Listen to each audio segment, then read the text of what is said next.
Labadiena. Šiandienos tema – renovacija ir jos finansiniai saugikliai mažas pajamas gaunantiems asmenims.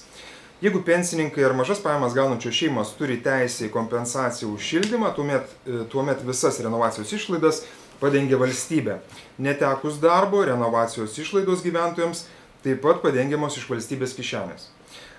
Toks socialinis yra renovacijos daugiabučių modernizavimo aspektas šitos temos. Ir apie tai šiandien mes pakalbėsim su studijos svečiais. Leiskite pristatyti pašnekovus.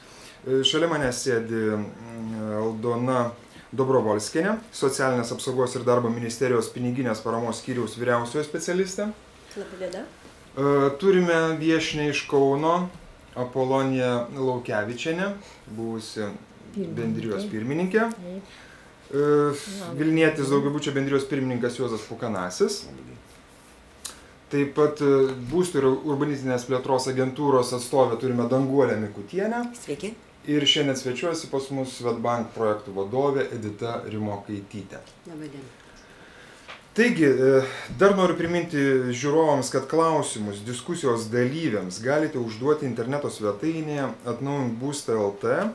Taip pat transliacijos žiūrovai gali užduoti jiems rūpimus klausimus ir susijusius su tema, šiandienos tema klausimus elektroniniu paštu klausimai@idėja.lt arba Skype adresu būsto_atnaujinimas. Taip pat užduoti klausimus galite internete, portaluose www.balsas.lt ir www.15min.lt. Taigi, pradėsiu nuo klausimo Socialinės apsaugos ir darbo ministerijos atstovai. Prašyčiau, trumpai išvardinkit, kokie yra pagrindiniai finansiniai saugikliai mažas pajamas gaunantiems žmonėms. Kokius žmonės paprastai tai liečia, visus pensininkus, jaunas šeimas, bedarbius ir panašiai. Labadiena. Tai iš tikrųjų, kad skatinti daugiabučio namo atnaujinimo modernizavimo procesus ir užtikrinti mažas pajamas gaunančių šeimų, nepasiturinčių gyventojų galimybės dalyvauti šituose procesuose, jau valstybė nuo 2009 metų priėmė atitinkamus teisės aktus, pagal kuriuos nepasiturintiems gyventojams yra apmokamas kreditas ir palūkanos, jeigu buto savininkas dalyvauja daugiabučio namo atnaujinimo procesuose ir jeigu buto savininkas turi teisę į būsto šildymo išlaidų kompensaciją. Teisė į būsto šildymo išlaidų kompensacija yra ir nustatoma vadovaujantis Lietuvos Respublikos piniginės socialinės paramos nepasiturintiems gyventojams įstatymu. Tai iš tikrųjų nepasiturintis gyventojas turi atitikti įstatymę nustatytus reikalavimus ir sąlygas. Iš tiesų turi būti nepasiturintis. Iš tiesų tai yra vertinamos ir nepasiturinčių gyventojų ir pajamos ir turtas. Kiek tokių asmenų dabar šiai dienai yra pas mus? Šiai dienai, apytikrė statistika yra? Taip, šiai dienai kompensacijų gavėjų Lietuvoje yra 6,9% visų Lietuvos Respublikos gyventojų. Tai iš tikrųjų nedaug. Iš jų 1% yra kompensacijų gavėjų, kurie būstą šildo kitu kuru. Tai kietas kalkuras ir dujomis. Taip. Tai iš tikrųjų centralizuotai tiekiama šildoma ir gaunančių kompensacijas yra apie 5% kompensacijų gavėjų. Taip.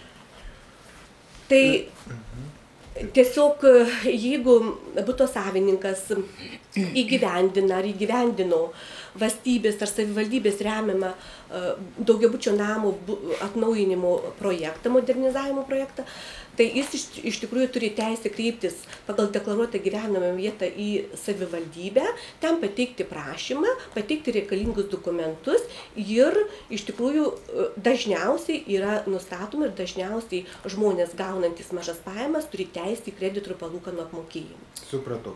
Kokios tai yra sumos? Apie kokias mes maždaug sumas kalbam?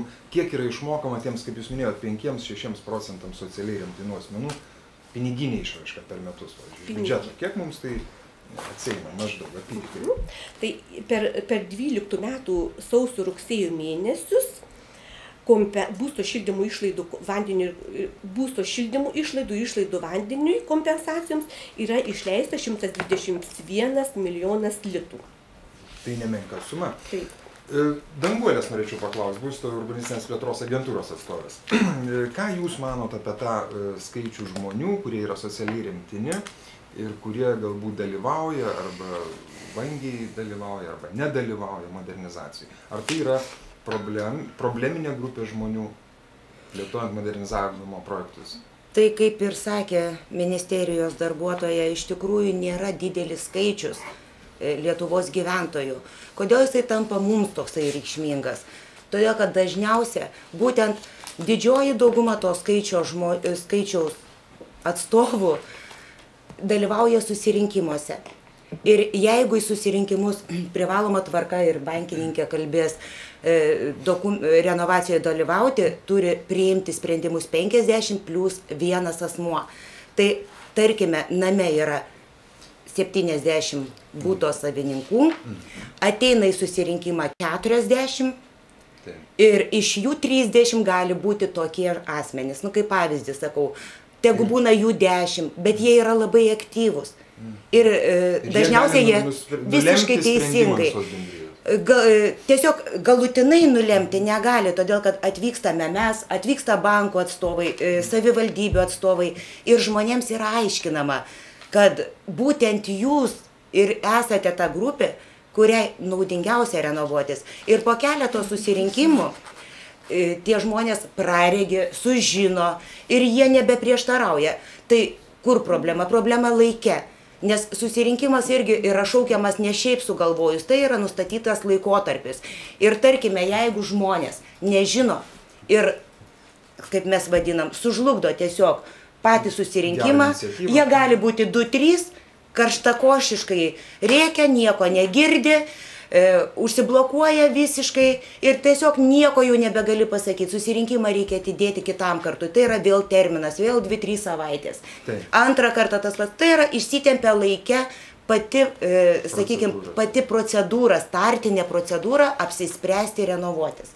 Po to jie nebetampa tokie svarbus, o dažniausiai po renovacijos būtent jie pirmieji ir džiaugiasi ir kitiems sako ir vienu žodžiu viskas būna gerai, bet išsitempia laike. Aišku. Bendrijų atstovų noriu paklausti. Danguolė minėjo, kad būtent tai socialiniai grupiai yra kaip ir naudingiausia dalyvauti modernizacijos procesuose. Kaip jūsų bendrijose buvo iš tiesų? Ar jūs turite savo bendrijose tokių asmenų socialiai remtinų? Ar jie dalyvavo susirinkimuose? Ar jie palaikė tą idėją ir visą procesą modernizavimo būsto? Ar buvo prieš? Kadangi mūsų namas buvo renovuojamas pats etapus, tai pirmas buvo sunkiausias. Ir tada žmonės labai sunkiai patikėjo, kad gali būti taip, kad jiem kompensuos ten ar panašiai. Bet juos reikėdavo raginti, kad jie eitų patys ir kreiptųsi.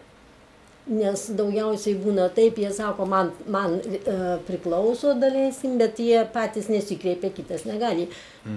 Ir anksčiau buvo paprasčiau, dabar yra daug sudėtingiau su tom kompensacijom, nes tie skaičiavimai pasikeitė kažkaip, tų dokumentacijoje tą turtą anksčiau turto nejungdavo, tik tai pajamas. Taip, kad pradžioj buvo daug ir jie nepatikėdavo ir kai kurie net iš karto sumokėdavo, paskui galėdavosi, kad jie sumokėjo, o kada sumokėjo, jiems nebekompensuojama. Antruo etapu, kai buvo, jau buvo lengviau, kadangi jau žmonės tikino, kad renovacija yra naudinga ir netgi antram etapui tai patys jau ragino, kad, nes tada buvo tas energijos taupimo projektas ir jisai jau ėjo į pabaigą. Supratau. Tai taip, kad šitą, bet kaip minėjau, reikėdavo eiti, ketvirtis eina ir ar buvai, ar susitvarkiai, nes kitaip jeigu nutrūksta, tai tada iš naujo. O šiuo metu trečias etapas, kai buvo, tai čia buvo sunkiausias. Nes pradžioj, kaip vien dėl to buvo sunkiausias, kad pradžioj, kai buvo 50% ir jau mūsų buvo eigoje renovacija ir buvo klausimas, kad liktai nutrauks. Tai teko lankytis ir pas finansų ministrą ir kad mums jau negali būti nutraukta, nes žmonės nepatikės. Ir tada žmonės, kai nepatikėjo, sukėlė, kaip minėjo, grupelė, kad čia jau vėluoji, aiškink kiek nori. Nors pas mus trečiam etapui iš 121 būto 102 buvo pasirašę. Už modernizaciją. Taip, bet kadangi jau mes pagrindė jau baigėm namą, kaip sakoma, atnaujinti, bet vat atsirado, kaip sakoma, grupelė, keli žmonės ir prasidėjo. Labai sunku buvo. Supratau. Kaip pas jūs, panas Juozas? Nu, pas mus, kaip žinot, jeigu darai susirinkimą, o kaip minėjo ir atstovai kiti, tai žmonės atsiranda tokia grupė rėksnių, kurie aplamai, jiem viskas blogai, ką be pasiūlai, viskas blogai ir kada remiasi, tik tai jeigu ten piniginė išrašė, kad reikės mokėti, tai to net tos kitus žmonės tiesiog juos išmuša iš vėžių ir jie tiesiog irgi pasiduoda tai įtakai ir gaunasi ta tokia, kad labai sunku priimti sprendimus. Geriausia priimti sprendimus, kada tiesiog eini per būtus, eini tiesiog atskirai su kiekvienu aiškini, jie pasirašo. Bet po to, kai vyksta susirinkimai vėl jie ten tai vietas persigalvoja, tai paskui dar baimė yra iš gyventojų dėl tų kreditų. Kadangi kreditai įmami yra 300 metų, 20 metų, ir jie bijo dėl savo ateities. Kadangi, o gal mano pajamos, aš negalėsiu, jau toliau aš būsiu pensininkas, neturėsiu lėšų, o turiu ten dar žemės, kadangi jie kai kurie jau yra apsiskaitę, maždaug žino tą situaciją, kad jeigu jis turi nors kaime žemės ar nors kažkokio tai kito turto, jam kompensacija nepriklauso. Ir jie bijo dėl to. Kiti net pasišneki, net pas mus tokias net profesijos, atrodo, žmonės protingi, jau išmano viską. Sako, o ką man reikia? Man tos renovacijos nereikia man, kadangi aš tiek čia man liko gyventi, aš tiek dar kaip nors susimokėsiu. Tai aiškini, kad tai liks jūsų vaikam, kad vaikai turės, jūsų vertė to būto padidės, jūs tikrai laimėsit iš to. Tai sako, vaikai patys spręs, gal jie čia negyvens. Danguolė, jūs dalyvaujate susirinkimuose ir girdite. Noriu pasakyti, iš to, ką kalbėjo, reikia iš tikrųjų, ponia iš Kauno sakė, dėl turto papildomų yra įvestų ribojimų. Iš tikrųjų labai yra paprasta renovacijai, kad nemoka nei lito tie, kas turi kompensaciją į šildymą, tai absoliučiai nieko papildomai daryti nereikia. Tai yra lygiai ta pati pažyma, gaunant už šildymą kompensaciją, lygiai ta pati pažyma ir ėjimo tvarka tokia pat.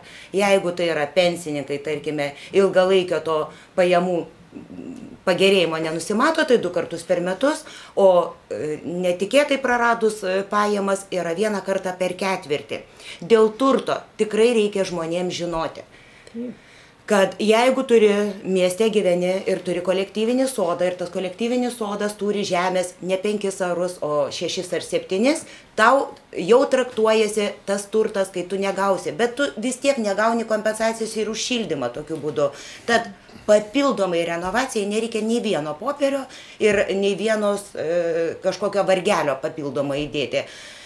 Bet anksčiau galbūt minėjo, kad sunku įtikinti tuos žmonės, kad jie nueitų, pasimtų. Vienareikšmiškai, žinokit, pavyzdžiui, Tauragėj buvo 100 gyventojų susirinkę ir rėkė labai, atimkite iš jos mikrofoną, jinai meluoja, aš meluoju ir liepė man atjungti mikrofoną, nes aš sakiau. Tai aš turėjau pirmininkų, pavyzdžiui, Birutės iš Panevėžio, kur Marijonų gatvėje renovavo namą, kur gal 60%, jeigu nedaugiau, yra būtent tie asmenys, kurie yra turintys teisę kompensaciją ir ten prabangiai padaryta, visa Europa pripažino tą namą kaip vieną iš pavyzdinių namų su papildomai saulės kolektoriais ir taip toliau. Aš tiesiog daviau mobilų telefoną, kas negalima daryti, bet kaip aš kitaip galiu patikinti. Po to pasikvietėm, ne po to, tiesiog, kadangi savivaldybėje vyko seminaras, visas tas mūsų susirinkimai, mes pasikvietėm socialinio skyriaus darbuotoją, jinai atėjo ir gaunantis kompensacijas ją pažįsta ir ji viešai lygiai taip pat patikino, kviečiamės ir bankininkus kartu. Tie patys klausimai, iš tikrųjų žmonėms sunku patikėti, kad jų neapgautų. Jiems atrodo, kad to negali būti ir sako, iš mūsų visada viską atima, kaip čia gali nemokamai duoti. Tad mes visi šiandien sėdėdami dar kartą galim patvirtinti, iš tikrųjų, kol yra šitas Jessicos mechanizmas iki 13 metų sausio pabaigos, finansavimo, kreditavimo sąlygos tikrai nesikeis. Ir žmonės turėtų tik paskubėti. Supratau. banko atstovės Editos noriu paklausti. Paskolos suteikimas ir gražinimas tais atvejais, kai asmuo turi teisę į būsto šildymo išlaidų kompensaciją. Kokia yra tvarka, kas kada turi pristatyti informaciją bankams, ką bankas privalo, neprivalo skaičiuoti, kokios ten yra rutinos tos tvarkos vidinės. Tai patį pagrindą jau pasakė ministerijos atstovė, galiu pridėti tik tai tiek, kad pats pirmasis žingsnis tai yra to kredito gavėjo, tai yra to asmens, kuris gauna teisę į būsto šildymo išlaidų kompensaciją. Jis pirmiausia turi nueiti į savivaldybę, pateikti atitinkamus dokumentus ir gauti pažymą, kuri žymi, kad jis turi teisę į būsto ir palūkanų apmokėjimą. Su ta pažyma asmuo turėtų kreiptis į bendro naudojimo objektų valdytoją, tarkim, jeigu yra bendrija, tai bendrijos pirmininkui ir jau bendrijos pirmininkas tokią pažymą pristato bankui. Bankas, turėdamas tokią informaciją, turi pasirūpinti tuo, kad per tą laikotarpį, kol galioja pažyma, nebūtų imami mokesčiai, nebūtų skaičiuojami nuo to žmogaus tos mėnesio įmokos ir nebūtų skaičiuojami delspinigiai. Kai baigėsi šitas periodas, už kurį žmogus gauna palūkanų ir kredito apmokėjimą, bankas suskaičiuoja ir raštu šitą informaciją pateikia vėlgi bendrijos pirmininkui ar administruojančios įmonės atstovai, kuriame yra nurodoma, kokio dydžio kreditas ir palūkanos yra priskaičiuotos už tą asmenį, kuris turėjo teisę į būsto šildymo išlaidų kompensaciją. Na ir jau su tokiu banko raštu yra kreipiamas į savivaldybę ir savivaldybė perveda tą įmoką bankui. Supratau. Kokia yra banko statistika pagal šiuo metu banko suteiktus kreditus? Kiek procentų maždaug yra socialiai remtinų? Čia ministerijos atstovė vienus skaičius minėjo, kaip praktikoje? Taip, ministerijos atstovė minėjo, kad apie 7% visų Lietuvos gyventojų yra socialiai remtini. Tai jeigu mes paimtume statistiką tų kredito gavėjų, tai yra asmenų, kurie turi kreditą ir už kuriuos valstybė moka kredito ir palūkanų mokėjimus, tai šita statistika yra pakankamai įvairi ir jeigu žiūrėti į atskirą daugiabutį namą, tai svyruoja maždaug nuo 5%, gali svyruoti iki 80%. Vidutiniškai sakyčiau, kad yra maždaug daugiau nei 30%, apie 35-36% kredito gavėjų, už kuriuos šiuo metu visą pilną kreditą ir palūkanas moka savivaldybė. Prašau. Iš tikrųjų, tie 6,9% visų Lietuvos gyventojų, tai tie procentai yra, kad būsto šildymo išlaidų kompensacijos gauna nepasiturintys gyventojai, o kredito paimtų daugiabučiam namui atnaujinti ir palūkanų apmokėjimas už asmenis turinčius teisę būsto šildymo išlaidų kompensaciją. Iš tikrųjų, vidutiniškai per mėnesį tik yra 687 šeimos. Tik 687 šeimos gauna. Tai nėra daug. Tai nėra daug. Palygint 11 metų tą patį laikotarpį sausio-rugsėjo mėnesius, iš tikrųjų šeimų skaičius neženkliai padidėjo. Jeigu per 11 metų sausio-rugsėjo mėnesius 674 šeimos, 674 šeimom buvo apmokėtas kreditas ir palūkanos, tai 12 metų sausio-rugsėjo mėnesis 687 šeimom. Taip, bet banko atstovas dar noriu paklausti, jūs minėjot, kad kai kuriuose daugiabučiuose, kai kuriuose bendrijose iki 80% yra tokių asmenų. Tai kaip galėtume tai pakomentuoti? Ar tiesiog tie socialiai remtiniai yra aktyvesni? Ne, aš kalbėjau apie statistiką, kuri yra skaičiuojama atsižvelgiant į kredito gavėjus, nes visame daugiabutyje nebūtinai visi gyventojai skolinasi iš banko. Bet šita statistika rodo, kad iš tikrųjų žmonės išgirdo ir suprato, kad tie asmenys, kurie yra nepasiturintys, už juos tikrai valstybė sumoka kreditą ir palūkanas. Ir kad tas mechanizmas veikia iš tiesų ir jie Taip. Tai žmonės, kurie turi savo nuosavų lėšų, tai jie sudalyvauja savo lėšom, o tie asmenys, kurie žino, kad tikrai jie yra socialiai remtini ir kad už juos bus dengiamos, jie ir pasirašo tą kredito sutartį jau per banką. Tai taip išeitų, kad socialiai remtinų būtų kaip ir apsimoka turbūt. Naudinga. Šitame procese taip. Tai valstybės lėšomis bus suremontuotas būstas, padidės jo vertė, tai socialiai remtinų kaip ir skatinam tą reiškia. Taip, tik tai iš to kyla antras gyventojams klausimas. Tai yra, jeigu dabar aš tarkime, gaunu sąskaitą už šildymą 600 litų, 500 litų padengia valstybė man aš turiu teisę tokiai sumai, 100 moku pats, o jeigu paskui po renovacijos tik 100 tebus ir sako, tada aš prarasiu teisę į šildymo kompensaciją. Tai va šitas klausimas iš tikrųjų praktiškai visuose susirinkimuose yra. Be abejo, tai labai praktiškas, pragmatiškas klausimas, jeigu aš šiuo metu neturiu ten sklypo ar dar kažkokio tai turto papildomo, bet kas gali garantuoti, kad aš nepaveldėsiu kokios tėvonijos, reiškia, dvaro ar kažko, tai kaip tokiais atvejais? Tokiais atvejais, jeigu paveldėsi, kompensacija nebepriklausys, tai yra turtas. Bet žmonės nesupranta dar ir to, kad tu neprarandi kompensacijos. Jeigu tu gali, tarkime, tavo pajamos leidžia mokėti 100 litų už šildymą, sąskaita bus 130 litų už šildymą, tai tu ir mokėsi 100 litų, kaip mokėjai, o tą 30 kompensuos valstybė, tu nieko neprarandi.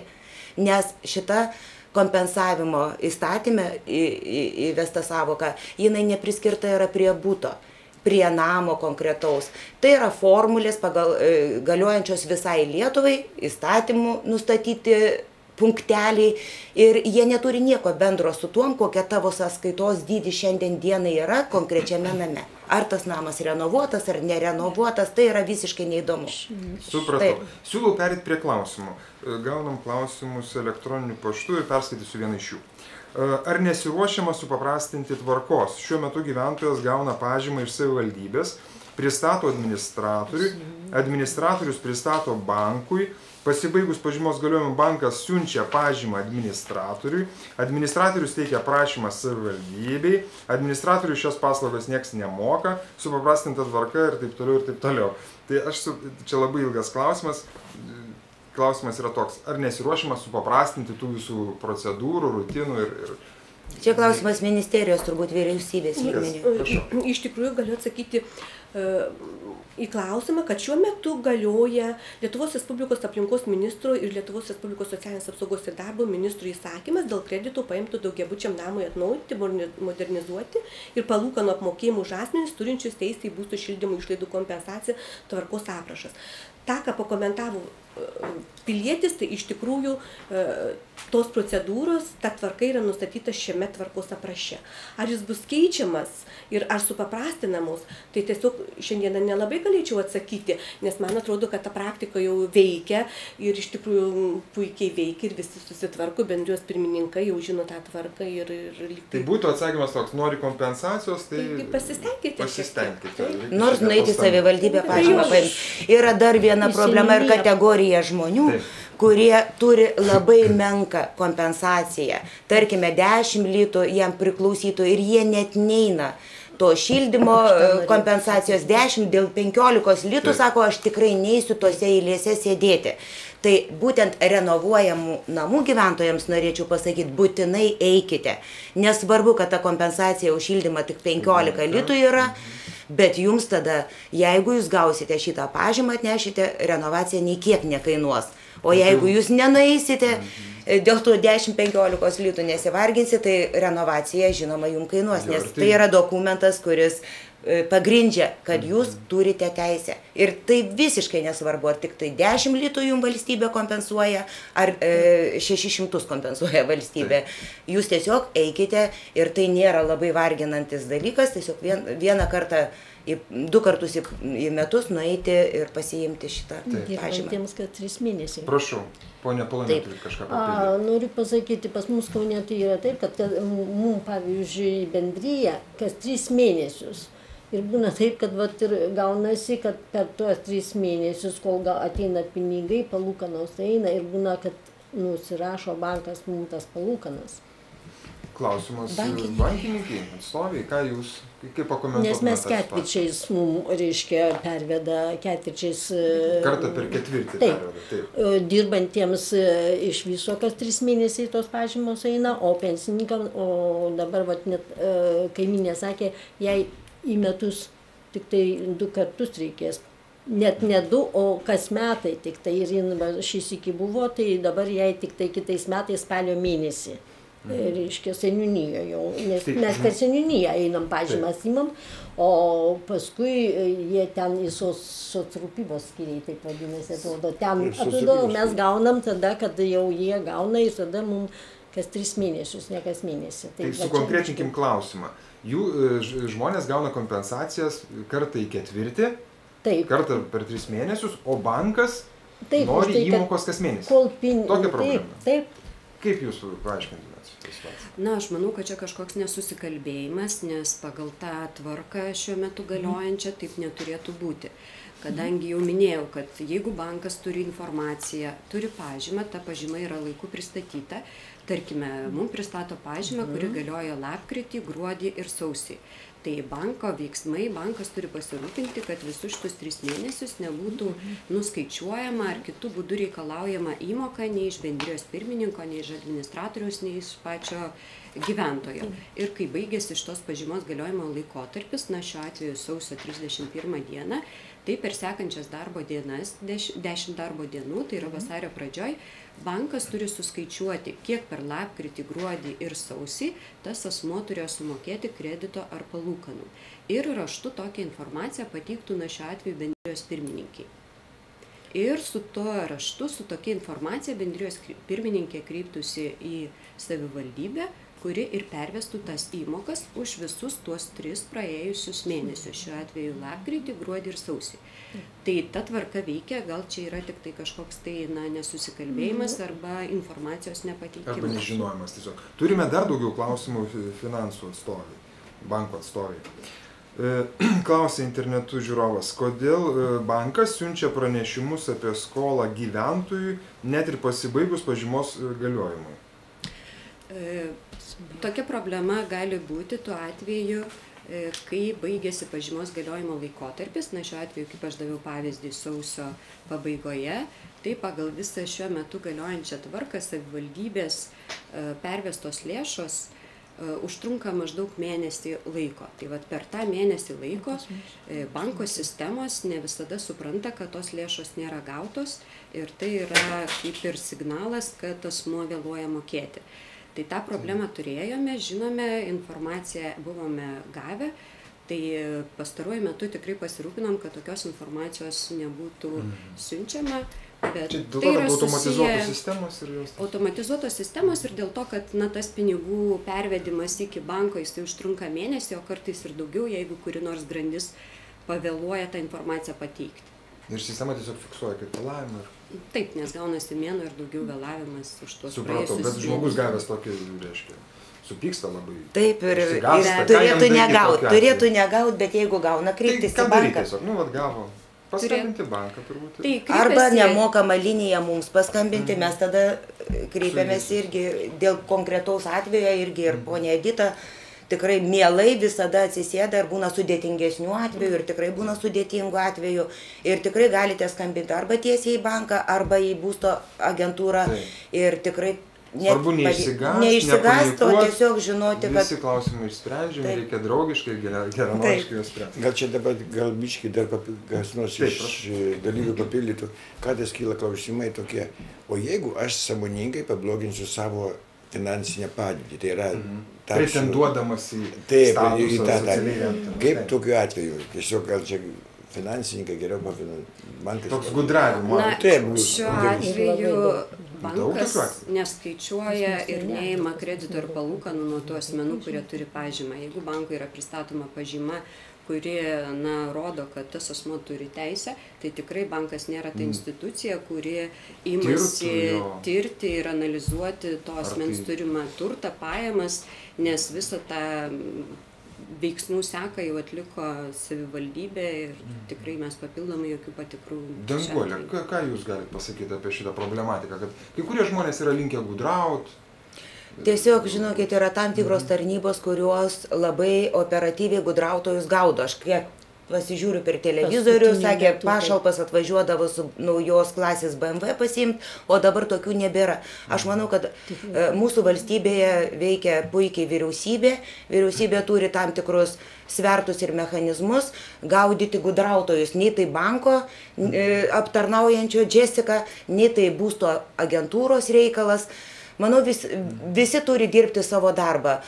Aš konkrečiai tokių gudrautojų nepažįstu, nežinau ir nesu susidūrus ir nelabai įsivaizduoju, ką tu čia gali nugudrauti. O kaip bendrijose? Yra pas jūs tokių, kur sakykime, akivaizdžiai matot, kad žmonės truputėlį, švelniai tariant? Nepasakyčiau bendrai, kaip už savo bendryją. Paskutiniu metu... Pas jūs padorus? Tikrai yra dar tokie, kurie net praranda, neatsikreipia. Taip, kad tikrai nepasakyčiau, kadangi yra tik tai tokių, kad dėl kompensacijų jie gudrauja ne su turtu, bet jie įsiregistruoja ir, kaip pasakyti, keičia tą gyvenamąją vietą vadinamą. Ir tada jau jis gaunasi vienas, o seninijos pagal šitą ir sprendžia. Supratau. Nes pas juosgi yra duomenys, ar vienas gyvena, ar du, ar kiek tai. O taip, tai nepasakyčiau, kad pas mus, nes pas mus dauguma sumokėja už renovacijas iš karto yra. Ir likutis nedidelis, bet nekompensuoja, ne su kompensacijomis žmonės, bet yra tie daugiausiai nemoka.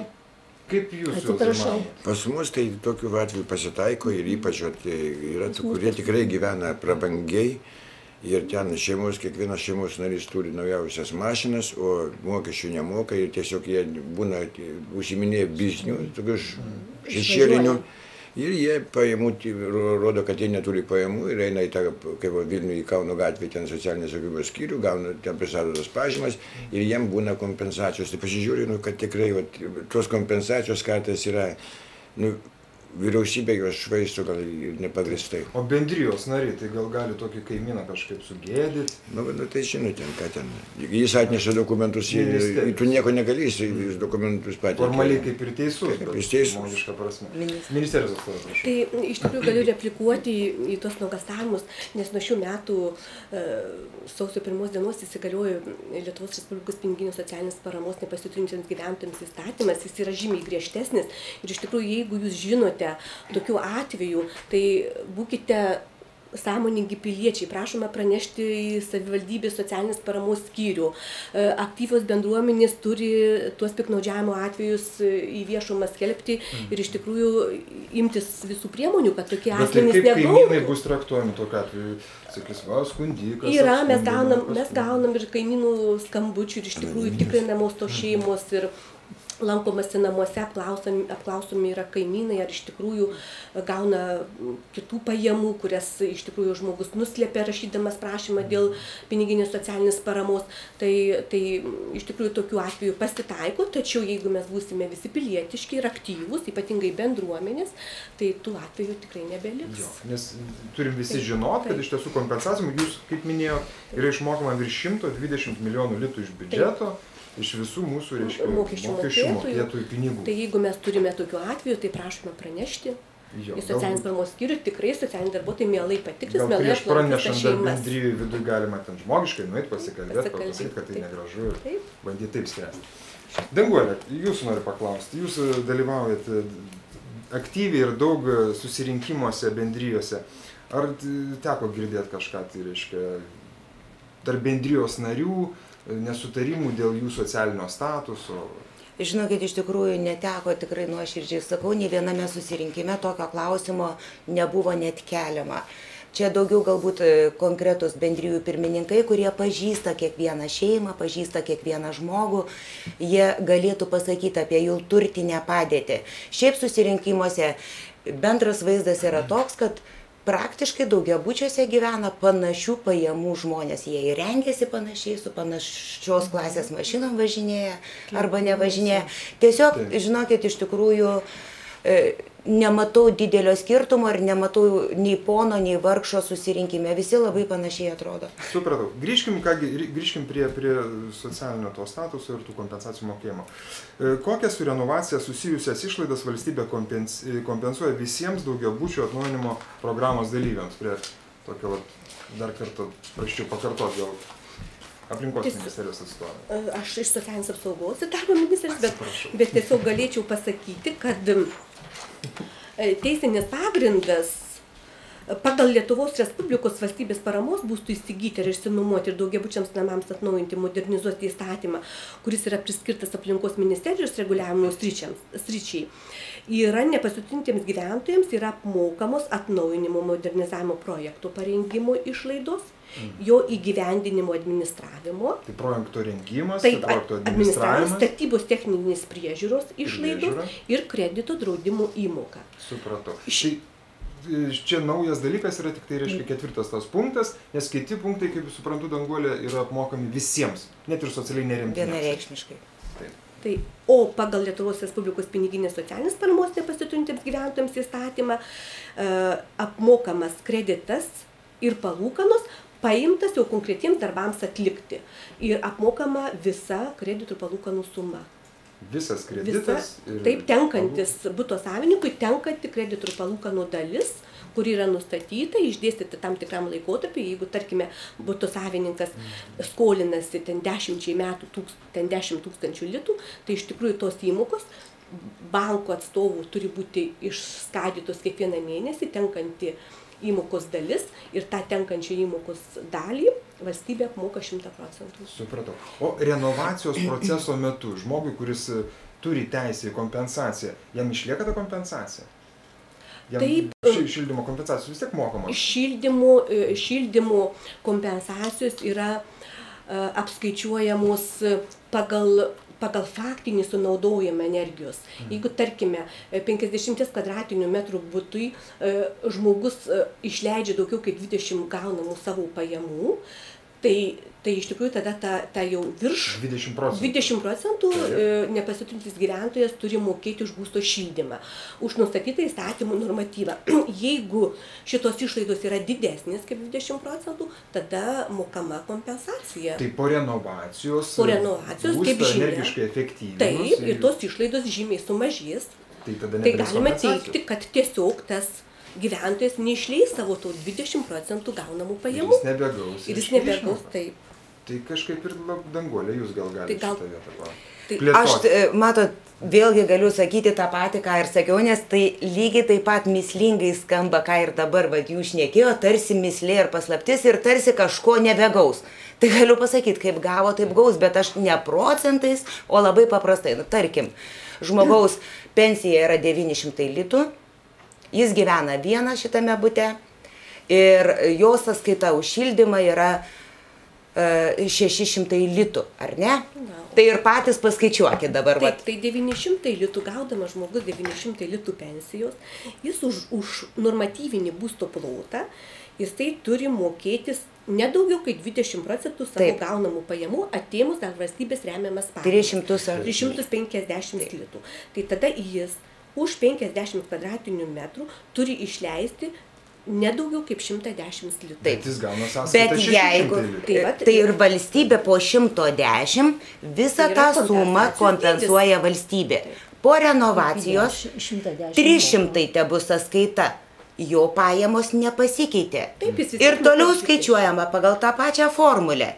Tai jis kaip galėjo 110 apmokėti pagal savo pajamas, į 110 apmokės, 180 apmokės valstybė. Tai iš tikrųjų galima pasakyti gyventojams, ar iš tikrųjų po atnaujinimo procesų yra sutaupoma tos šilumos energijos ir iš tikrųjų ar sumažėja tos sąskaitos, gal tada būtų aišku žmonėms.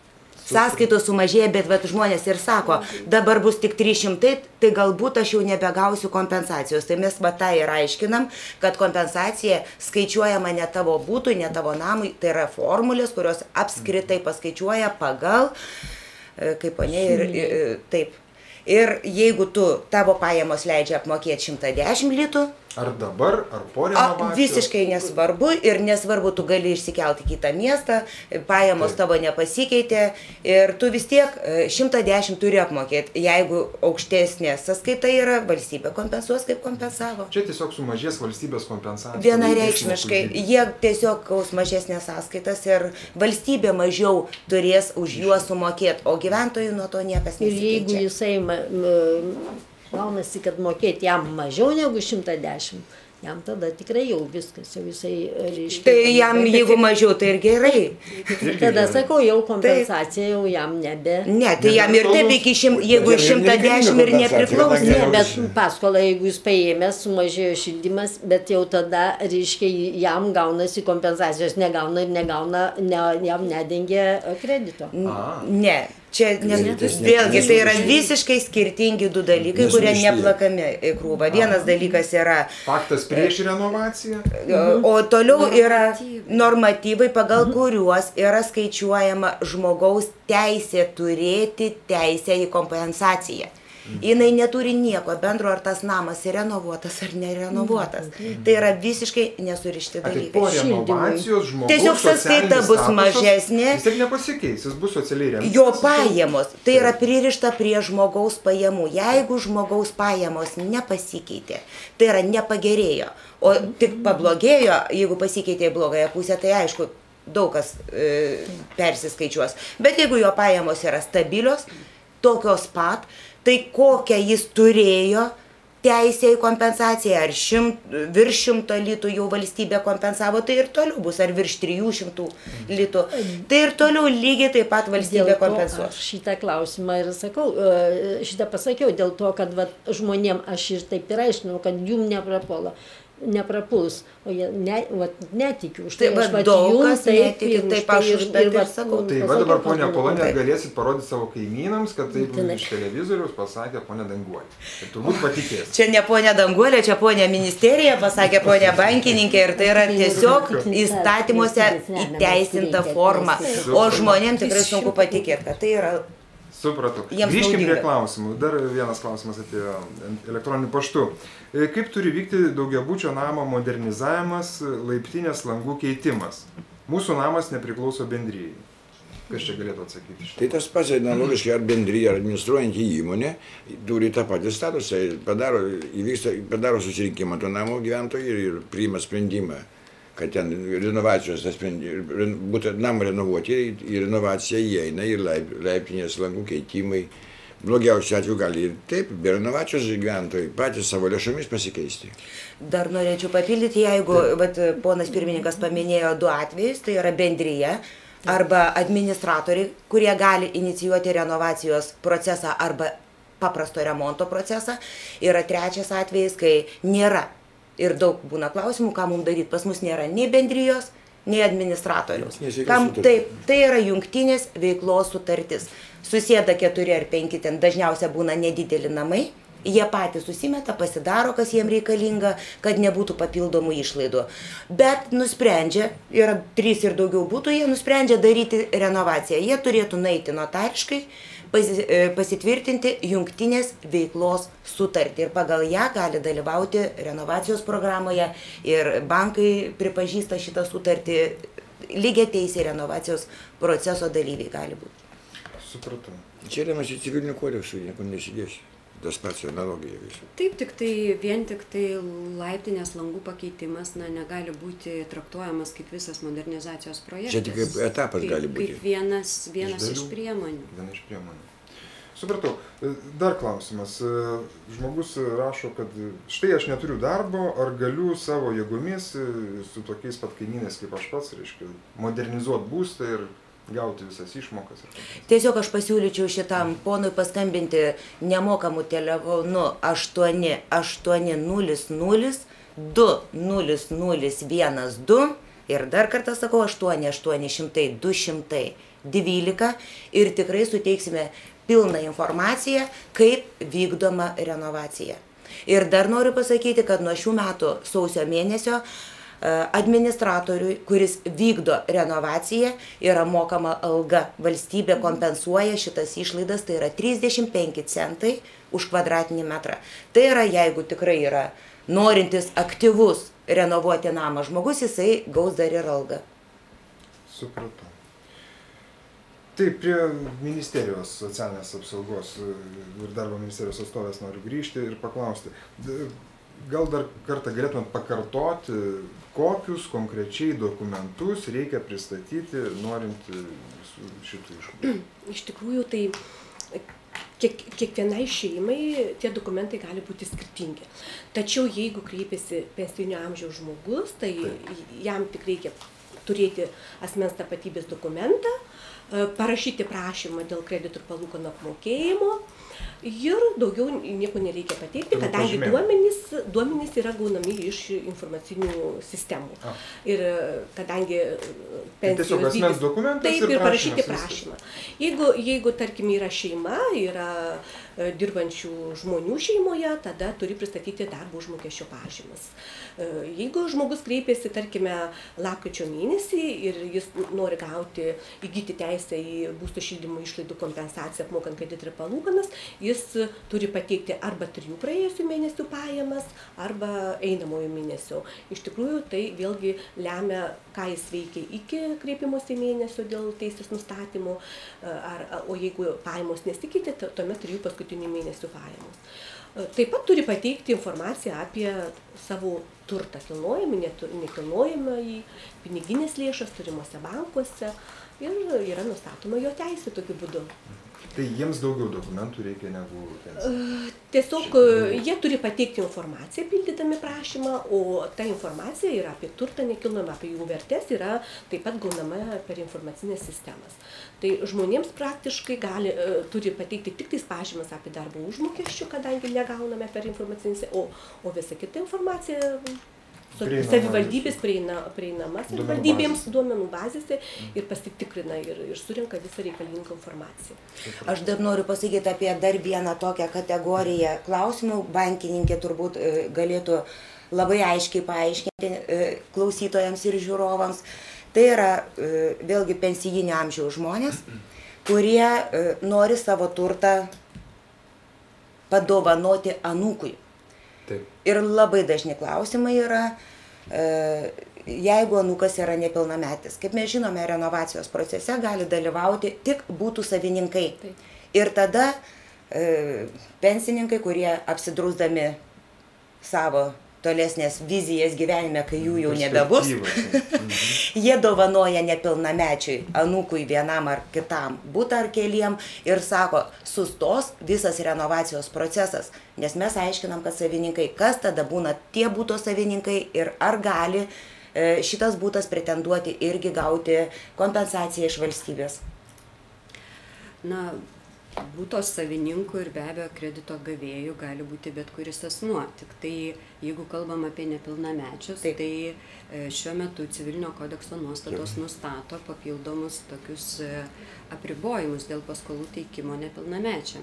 Ir jeigu kalbam apie paskolos dydį, kuris yra didesnis nei 5000 litų, tai be abejo, kad to nepilnamečio vaiko tėvai ar įtėviai ar globėjai turėtų kreiptis į teismą ir tik tai turint teismo leidimą galima suteikti paskolą. Tai šiuo atveju, jeigu kalbam apie buto patalpos savininko pasikeitimą, kai kreditas jau yra suteiktas močiutei ar seneliui, tai yra asmeniui. Atsiprašau, Edita, čia šneka eina dalyvavimas, apsisprendimas. Sako, ar jeigu aš padovanojau savo butą, jau užrašiau, kaip liaudiškai sako, butą anūkui, ar aš galiu dalyvauti renovacijoje tokiom sąlygom. Taip, arba ar gali tas anūkas 15 metų dalyvauti renovacijos procese. Bet tai yra konkretus klausimai ir iš tikrųjų jų būna daug. Aš sutinku, kad tokių klausimų tikrai yra daug ir vyresnio amžiaus žmonėm, jeigu jie dalyvauja renovacijos procese, gauna kreditą ir tikrai visada baiminasi, kad tą kreditą teks palikti nepilnamečiam asmeniui, bet jeigu žiūrėti apie kredito suteikimą, tai jis yra teikiamas buto savininkui. Tai tarkim, užrašytas, butas yra užrašytas. Jau pasikeitęs savininkas. Taip, jis padovanotas yra užrašytas anūkui, kuris yra nepilnametis. Kaip jam dalyvauti tam procese? Ir tas nepilnametis neturi pajamų, ar ne? Tai iš tikrųjų kreditas pereina tam kitam buto savininkui. Tai šiuo atveju iš tikrųjų anūkas, o kadangi anūkas nepilnametis yra, tai tėvai... Jis neturi pajamų. Tėvai turi išlaikyti vaikus iki 18 metų.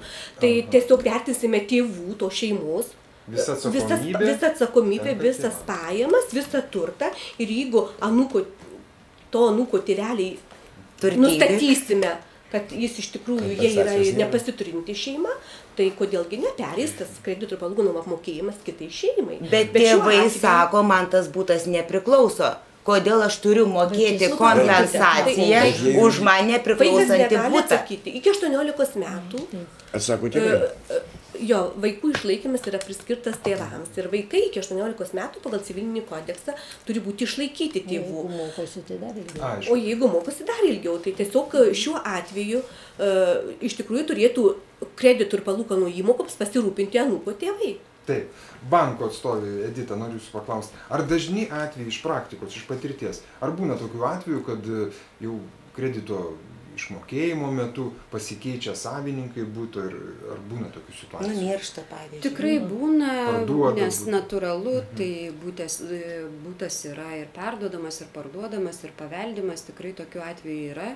Tai nėra masinis reiškinys be abejo, bet pasitaiko po keletą atvejų. Ir tokiais atvejais, kai pasikeičia, reiškia, savininko statusas socialinis, sakykim, prieš renovaciją buvo socialiai remtinas to būto šeimininkas, o jau pasibaigus modernizacijai, vykdant mokėjimus už tą modernizaciją, atėjo to būto savininku, tapo žmogus, kuris nebeturi to statuso.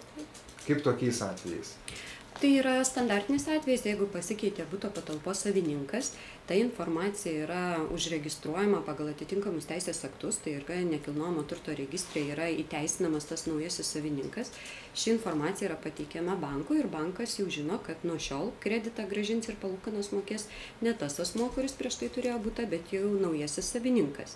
Ir toliau galioja ta pati tvarka, jeigu yra pristatoma pažyma apie naujojo savininko teisę į būsto šildymo išlaidų kompensaciją, tai yra kredito ir palūkanų apmokėjimą, tai vyravo ta pati tvarka, tai yra apmokamas. Kaip pas jūs bendrijose? O aš tai ir norėjau pasakyti.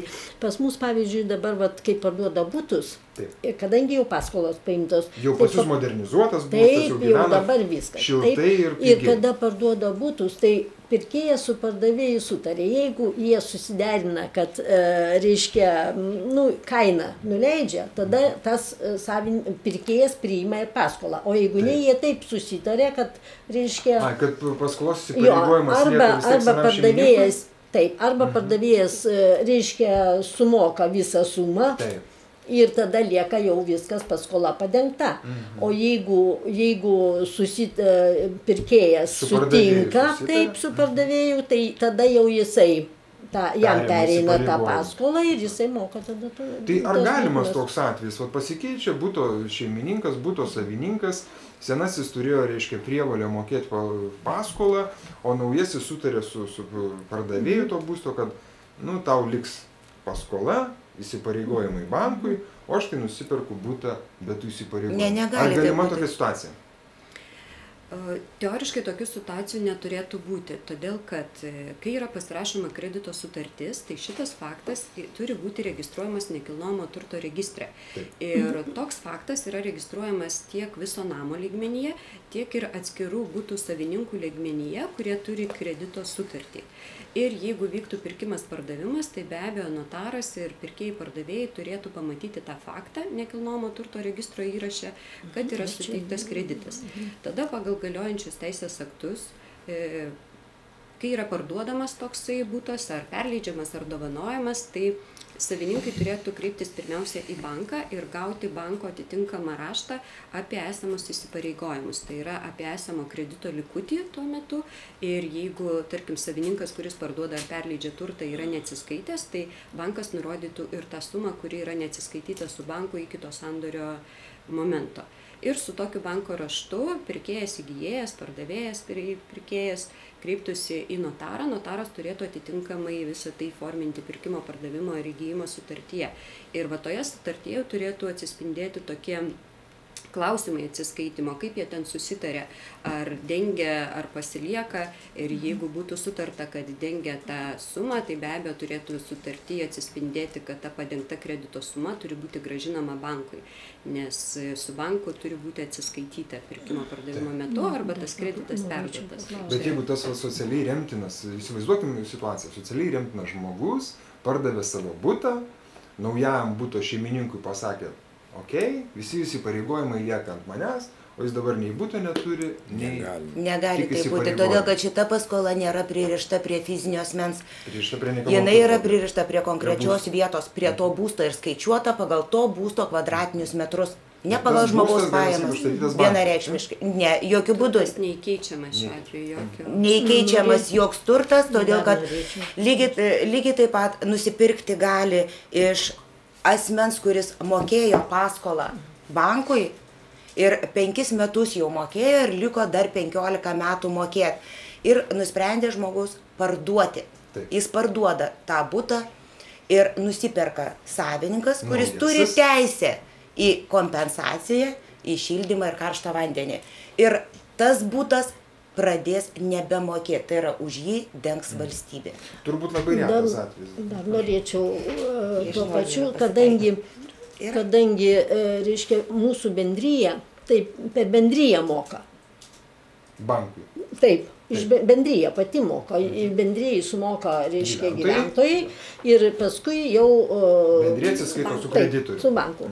Tai, va, ir jisai, tai aš va, nepaminėjau pirmai, tai reiškia, jisai mums sumoka, nes yra sąlyga, kad galima ir anksčiaugi padengti paskolą. Vienareikšmiškai. Taip, tai va, tai pas mus va, tonos paskolos taip ir buvo, kad mes anksčiau laiko. Tai va, ir čia taip gaunasi, jie mums sumoka, nes mes turim pažymą rašyti notariui, kiek jis ir dėl ko skolingas.